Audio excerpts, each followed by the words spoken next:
The new Coldplay album Moon Music drops next week, so I figured what better time than right now to rank their albums from least favorite to favorite on another edition of Rock Albums Ranked.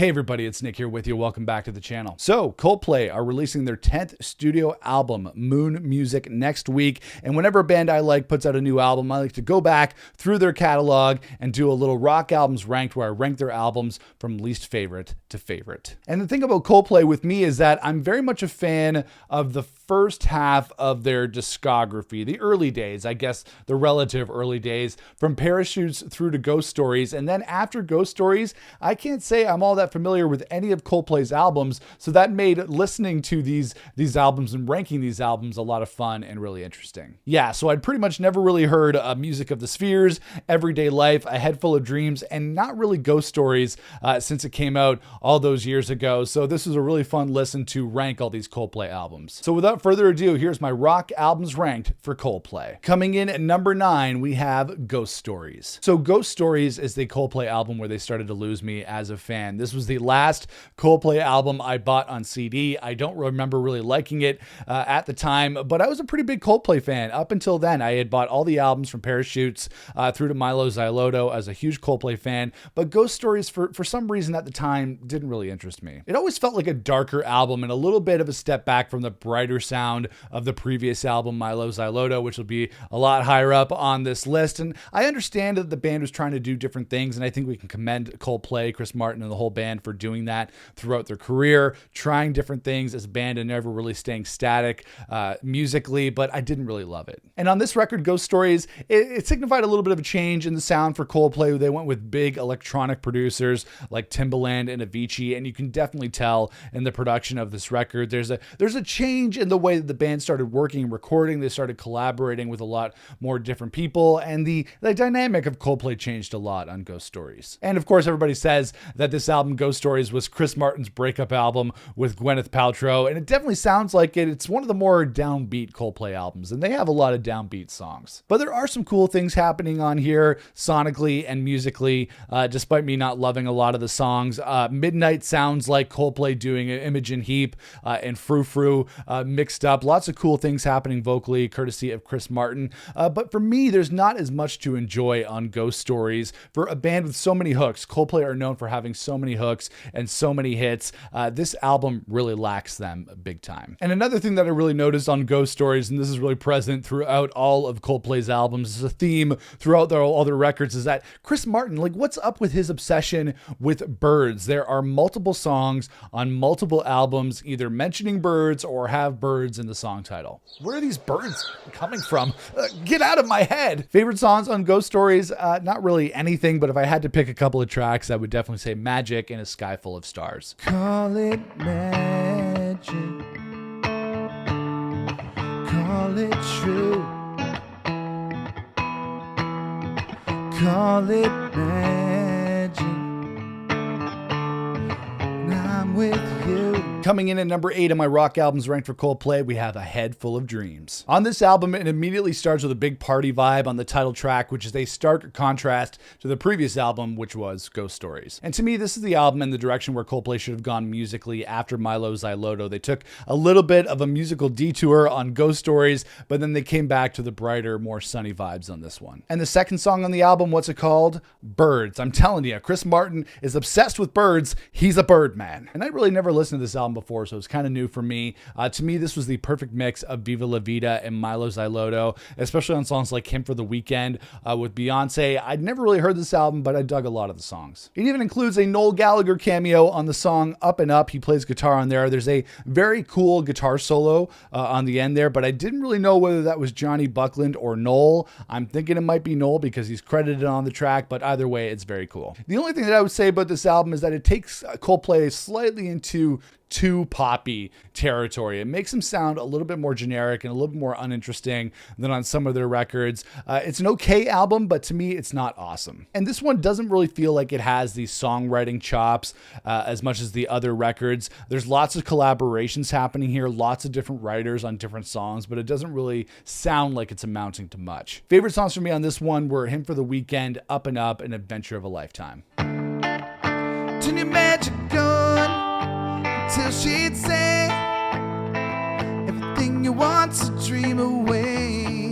Coming in at number 7, we have Everyday Life. Everyday Life is Coldplay's first and currently only double album. And I'd never really heard any tracks from Everyday Life, which came out in 2019. And I'm thinking, are Coldplay a double album band? Not a lot of bands can pull off a double album, but every band, I think, seems to try and attempt it at some time during their career. They try to do that epic double album, and this one is Coldplay's. I don't really love the use of samples on this record. I know that's a big part of different genres, especially hip hop and other electronic genres, but I don't really see the want or the need for Coldplay to do this on a record when they just tend to write all their own stuff anyways. And that really makes me wonder, why are there so many co-writers on here? Chris Martin is a great songwriter in and of himself. Why do they need so many collaborators to make an album happen? I know that's kind of the way it goes in a lot of, in the pop music world these days, but I don't really think Coldplay need to do that. I think they're above that. And like I said before, there's so many collaborators on these songs, and they're not really that good. I think that the songs that the band write on their own end up being better. But there is some cool ear candy on Everyday Life when I was listening to this. I love the bass and guitar parts on Trouble Town. Some nice ear candy on this album, courtesy of Johnny Buckland and Guy Berryman on guitar and the bass. So even if the songs aren't great, there were some enjoyable things to listen to. One of the criticisms I would say of Everyday Life is that it's very heavy-handed with the politics. And I'm not one of those people who say you have to keep art and politics separate. I know that those things are going to go together, but it's one thing to write lyrics that reflect a little bit of a political view, but it's another one just to include different sound clips. I think is there like a Barack Obama clip on here somewhere. It just feels a little bit too much for me. But to me, this album, actually Everyday Life, especially on the first side, goes back to the more stripped down side of Coldplay, like we heard on their debut Parachutes, but maybe not as strong. There are some Parachute-esque moments on here on songs like Echo and Guns, which is cool, but it's got a little bit of that vibe, but it's obviously Coldplay many years later. The thing by this point, and I don't know if this is a good thing or a bad thing, is that Coldplay have gotten so eclectic with their sound by the time they got to this record. It's really hard to define what the Coldplay sound is. They are a very dynamic and eclectic band, and I think with this record, I enjoyed the sunset side more than the sunrise side. Favorite songs for me on Everyday Life were Echo, Abra-esque, cool song title there, and Guns. The judgment of this court is you need more guns. Coming in at number 6 on my Coldplay rock albums ranked, we have Music of the Spheres. I never listened to this album before. Music of the Spheres, the most recent Coldplay album before their new one, Moon Music, which comes out next week. This is the first time I listened to this album. I don't even really know if I know any of the singles, but I really enjoyed listening to this record. I really liked Higher Power, which I think is one of the best Coldplay songs in a very long time. Oh, you've got a higher power, got me singing every second, got me dancing every hour. And I just gotta say, kind of an annoying little nitpicky kind of thing, streaming this album on Spotify, replacing the song titles with emojis and symbols, that is just some major bullshit right there. I don't even know what these songs are called. How am I supposed to say what they're called in this review if they're just a bunch of symbols, man? Look at these symbols or these song titles. Like, how am I supposed to know that this one means Music of the Spheres and this one means Alien Choir and this one means Human Hearts? Like, I know they're mainly transition tracks, like nothing major, but still. And I've heard they're doing a similar kind of thing with the track list of Moon Music. So you know what, Chris Martin, just stop, okay? Just stop. And they collaborated with the K-pop superstars BTS on this album with the song My Universe. This is a really, really catchy track. I'm not typically a K-pop guy, but this one is a major earworm, and it was a good move for Coldplay to collaborate with BTS on this song, because opening up that K-pop world opens up a whole new market for Coldplay. And I think out of the albums that I hadn't really heard from Coldplay that second half of their career, which I hadn't really listened to a lot of their albums, I think this is the favorite of those albums that I hadn't hadn't heard yet. The hooks are awesome. The band is on top form, and Chris Martin sounds great, so I really enjoyed this. There's some really good songs on here. Human, Higher Power, a lot of great songs on here. And I read that this album has some thematic ties to Mylo Xyloto, which makes sense because I think I like both records and their poppier sensibilities, so I thought this was really enjoyable. Coming in at number 5 on my Coldplay rock albums ranked, we have Mylo Xyloto. This is the last Coldplay album that I listened to and knew well. I did buy Ghost Stories, but I didn't really get into it at the time, so this really is my last favorite Coldplay record, and I really enjoyed it when it came out. This one was in rotation in my car for a while, so that's the sign of a great record. And this is really that time in Coldplay's career which marks that transition point from them being kind of rock-ish. They were never really like a hard rock band, but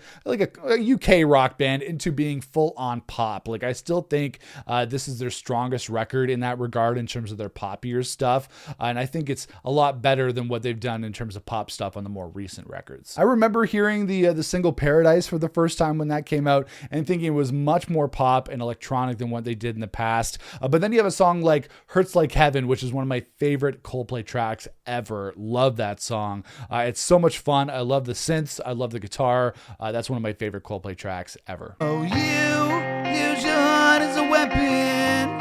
It hurts like heaven.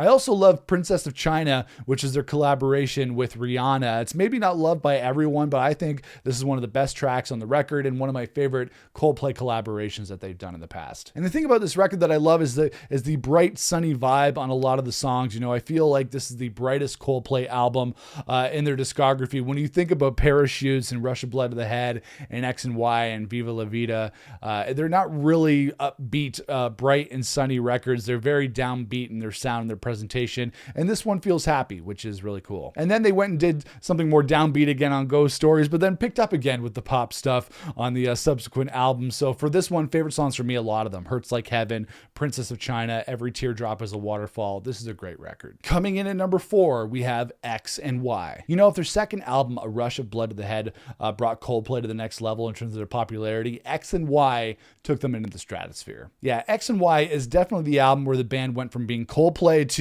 Coldplay, this huge behemoth and huge rock band internationally as we know them today. And I remember when this record came out in the summer of 2005. That was a great summer for rock music. I think In Your Honor by Foo Fighters also came out that summer. It was a great summer for rock, and this was a very hyped record at the time. I remember it being huge. And their music took on a more noticeably like high-end modern sound, and they established themselves as kind of like being Radiohead, but maybe more accessible and easy to listen to for mainstream audiences. But this album, especially X and Y, has more of an electronic bent for sure. And it also had some of Coldplay's biggest hits still to this day on this record: Fix You, Speed of Sound, Talk. I really like the sound on this record. Like I was saying, very electronic, maybe not quite as bright and sunny as some of the subsequent records.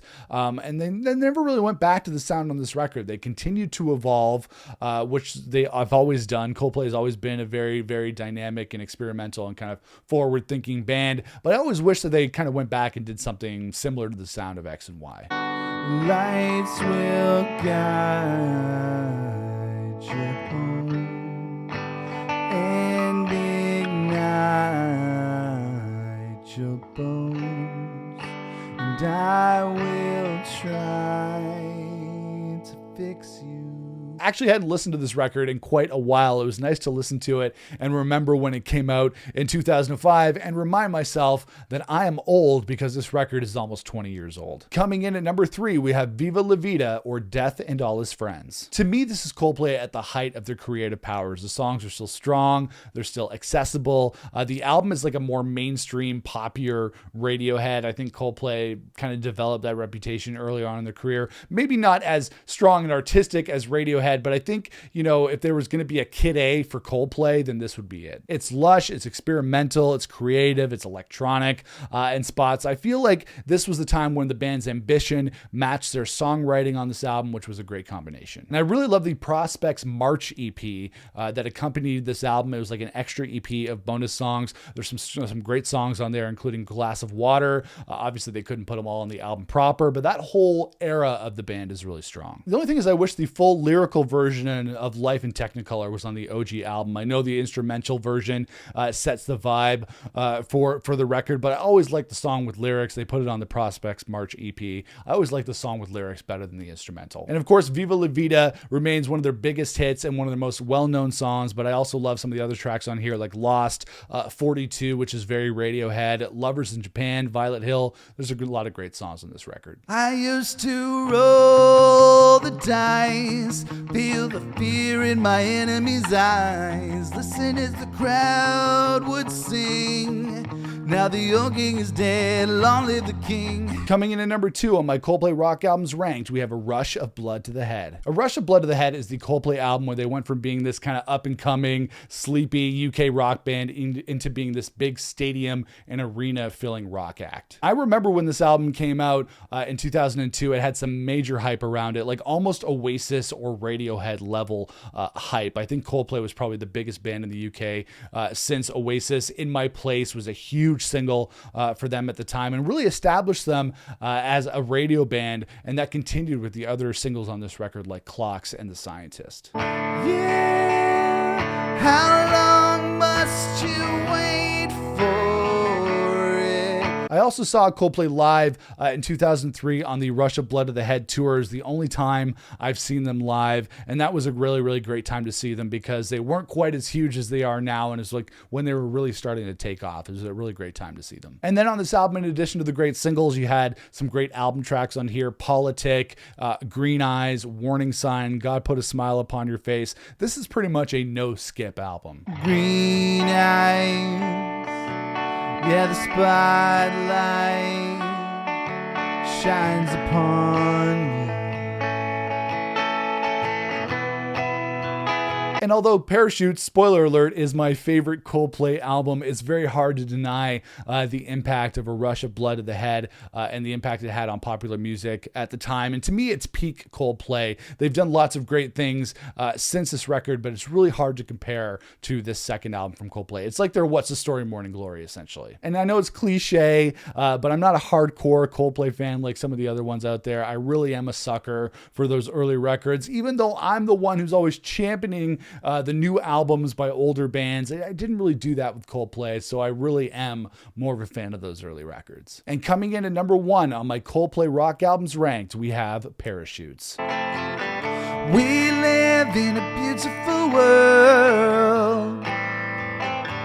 Yeah, we do, yeah, we do. I still remember when I got Parachutes as a gift on CD for Christmas back in the year 2000. In the year 2000. And it's a record that I immediately associate with winter because I did get it as a Christmas gift. It's just got this warm, moody, kind of warm feel to it, like a warm fire. And obviously, it was their breakthrough. They became bigger later on, but Coldplay obviously had a lot of success with Parachutes, really with huge hits like Yellow and Shiver and Trouble. It's more of a raw, acoustic, piano-driven kind of album, and that's not really something that they did on subsequent records. Parachutes really is an anomaly in the Coldplay discography. It's such a sleepy album. At the time, it reminded me a lot of Travis, which is another UK kind of indie rock band that I've always really loved, and they got more ambitious. Coldplay did more ambitious with each new album, but it really started with Parachutes. But despite all their evolution as a band, all the different things they've done, becoming this huge rock behemoth, stadium rock band over the years,